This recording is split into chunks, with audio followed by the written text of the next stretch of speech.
రాజమౌళి గారు, మీకు ఇబ్బంది కలిగింది, మీ వీడియో రకరకాల చోట్లకి ఏదో ఇబ్బంది ఉండగలిగి మీరు రిలీజ్ చేయలేకపోయారు. ఎవరి కష్టాలు వాళ్ళకు ఉంటాయి, కాదనట్లేదండి. కానీ ఆంజనేయ స్వామి వెనకుండి నడిపిస్తాడు అని మీ నాన్నగారు అన్నారు. అది ఇప్పుడు భావ్యంగా అనిపించట్లేదు మీకు అన్నారు కదా. పోనీ బాహుబలి సినిమాలో కోట్లు సంపాదించారు కదండి శివలింగాన్ని ఎత్తిపించి పాపం ప్రభాస్ గారితో.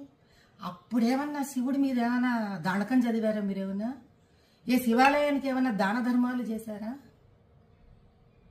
ఆ రోజు చేసింది లేదు, ఈ రోజు తిట్టుకోవడం ఎందుకండి ఆంజనేయ స్వామిని చెప్పండి.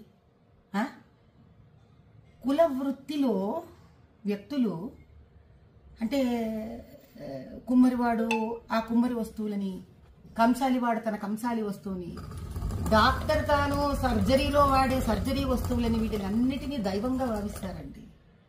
భగవంతుడు డబ్బు సంపాదనకి వాడుకోండి, కాదనట్లేదు. కనీసం డబ్బు సంపాదనకి ఉపయోగపడ్డాడు భగవంతుడు అని ఆయన పట్ల ఒక గౌరవం ఉంచడం మీలాంటి వాళ్ళకి, మాలాంటి వాళ్ళకి, మనందరికీ సామాజిక స్ఫూర్తిగా ఉండాలి. ఎందుకంటే ప్రజలు మనని చూసి మన మాట విని చైతన్యవంతమవుతారు.